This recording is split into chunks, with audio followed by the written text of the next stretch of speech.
everyone, it's Joel Davis with the United Medical Transportation Providers Group. You are thebrokeyour.com and Home Care Access. So Dan texted me and said, hey, check out your email. Prepare to laugh. So I'm reading this email from my phone, so bear with me, a little harder to read off my phone. But it's delish. It's delish. Hey, Davis.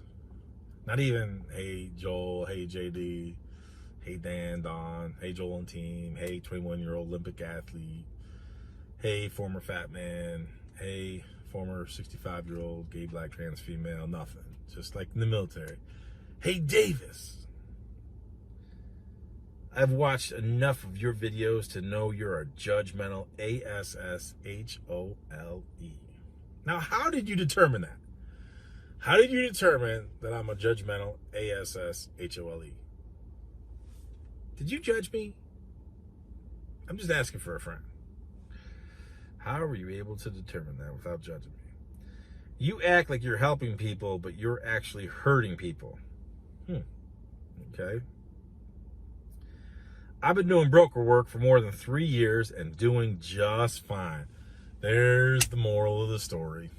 That's the moral of the story right there.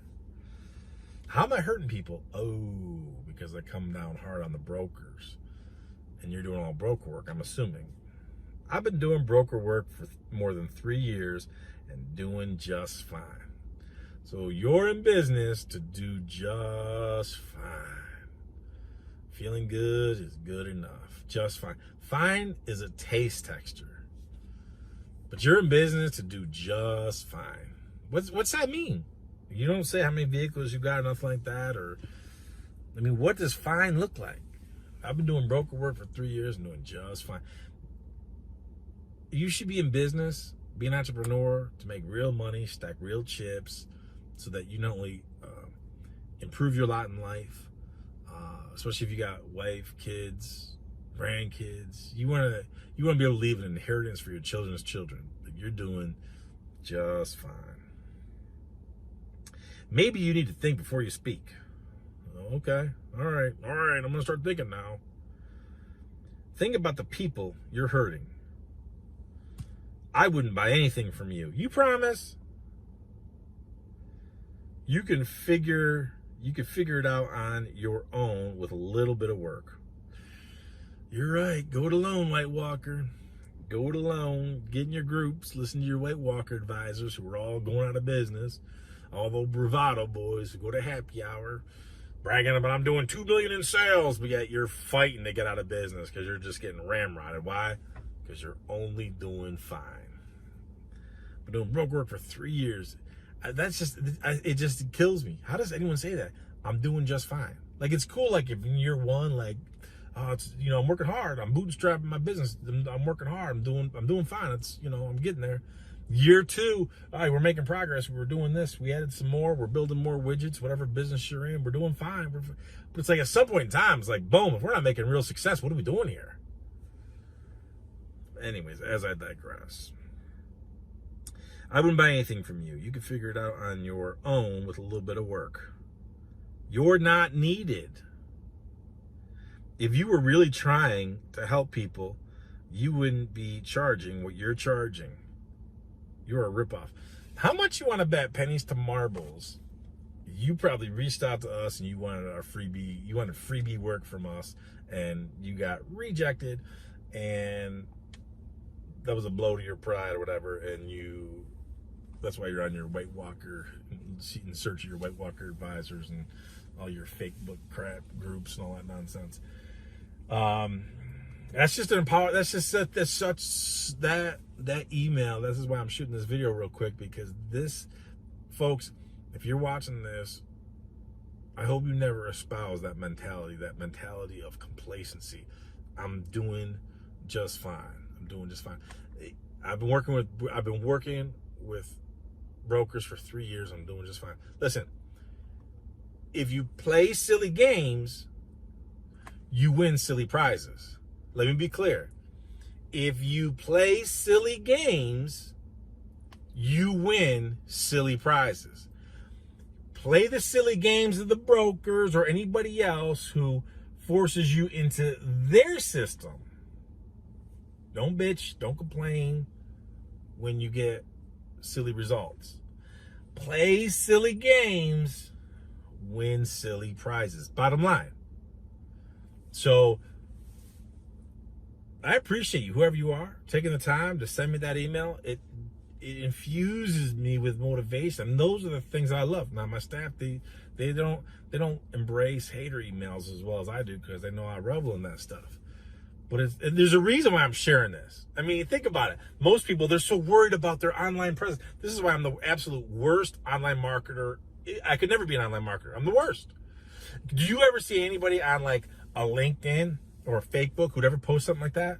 No, because they all get on there and they pontificate. Oh, we need to elevate our position so that we could elevate our staff, and we need to embrace them. And all that. They all pontificate on BS. It's all our leadership, our core beliefs, and what we need to do with our leadership is elevate. And it is such a load of flipping crap. I want production versus people who are talking, pontificating. But there's a reason why I embrace your email and I'm sharing and making this video, because not only does it motivate me, I hope that other people are inspired to not become like you. So you people watching this, I hope you aspire to more than that, than just fine. Year 3, I'm doing just fine. I'm working with the brokers. I'm on their plantation. I'm in their hamster wheel. I'm doing it their way. I'm doing just fine. Again, play silly games, win silly prizes. It's just that simple. Play silly games, win silly prizes. Play the game their way, be owned by them, on their plantation, in their hamster wheel. They give you just enough so you can feel fine. Like that's just so good right there.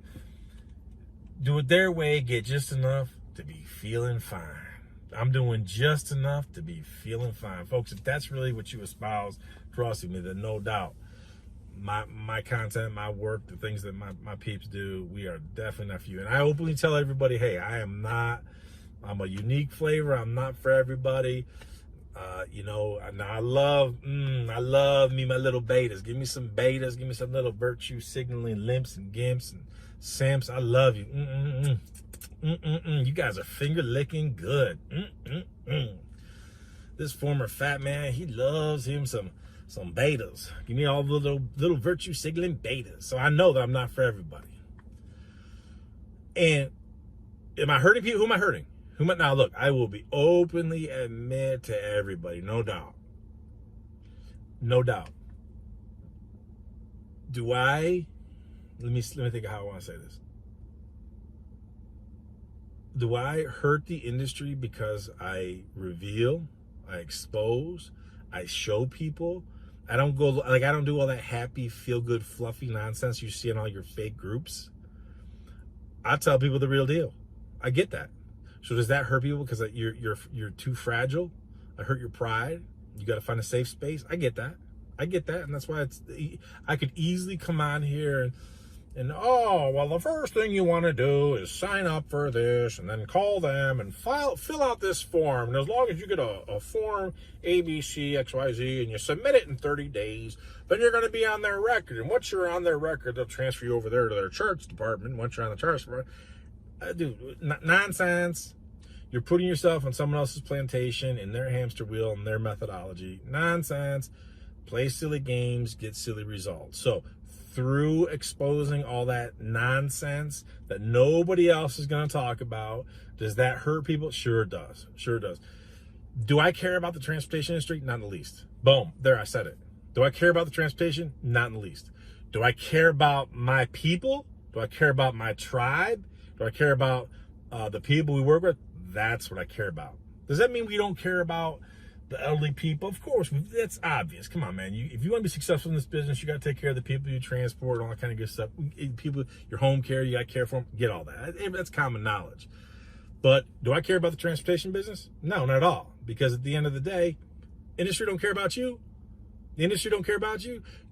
If you're doing just fine, the day's going to come where you're doing just fine And guess what's going to happen? Guess what's going to happen? You're doing just fine. Just like in the emails we just got, I made those videos. Like Kevin. Kevin has had his knees cut out from underneath him after how many years of working with multiple brokers?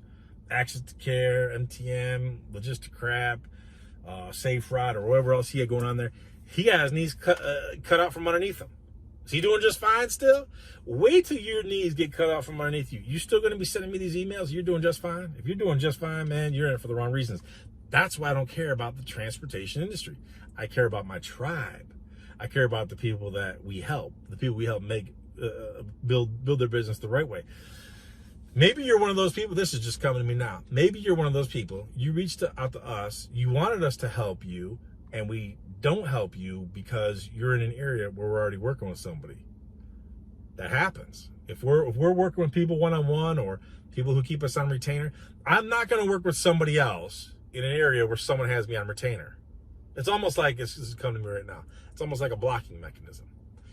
If I got someone who keeps me on retainer and I work with them, whether they use me a lot or a little, why would I possibly work with somebody else in that area? I'm not going to. So maybe you're someone who reached out to us, you wanted help. We unfortunately had to turn you down, and that's why you're sending me hater emails saying I'm a ripoff and we're not worth our money. You could do it on your own. So, and again, I don't know if that happened or not. I'm just speculating. So by all means, if you want to send me another hater email, maybe I'll make another video. But regardless, do I care about the transportation industry? Not the least. That's why I laugh at people who say, I've been doing this for 30 years and I've done 4 businesses. Well, what happened to the other 3? If you built them, sold them in multiples, okay, maybe that's the case. But if that's not, then what are we doing for? What are we doing this? The goal should be stack chips. The goal, listen to this. This is a critical message in this video. The goal should be, and this kind of plays off my last video where I was talking about, you got to define what you want. If you say to yourself, I want to be worth $2 million. I want to be worth $5 million. I want to be worth $10 million. Or whatever, you pick the number. What is the pathway to get there? If the goal is, I want to go transport people for free and help people, that is so admirable. I respect the heck out of it. Not for me. I'm not going to ever do that, but I respect that. I support you. I'll even donate money to the cause if that's what you want to do. Go be a volunteer service.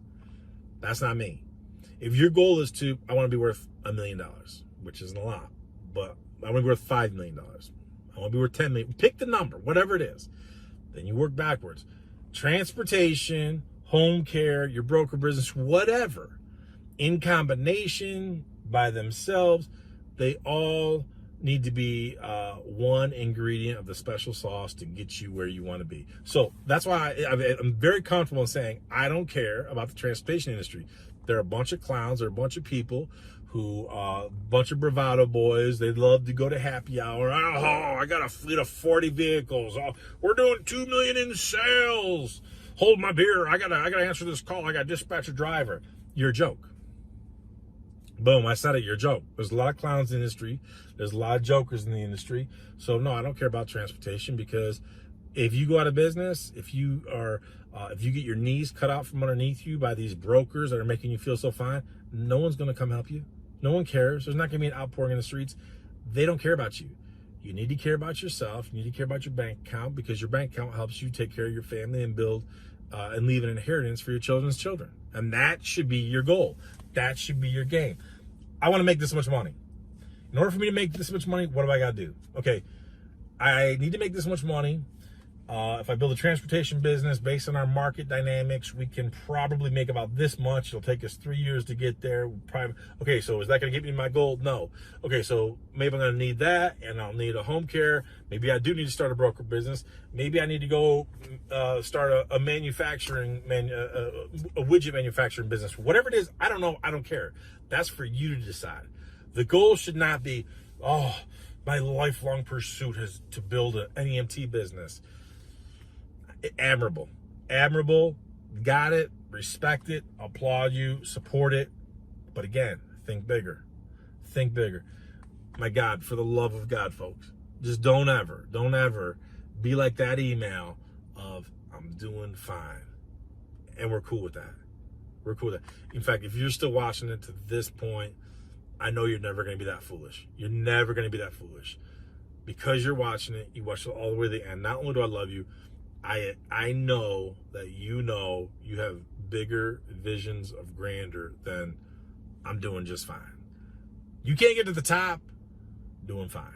And therefore, you're never going to be just fine because I'm going to see you at the top. Let's go, Brandon. Hey. Let's go, Brandon. Hey.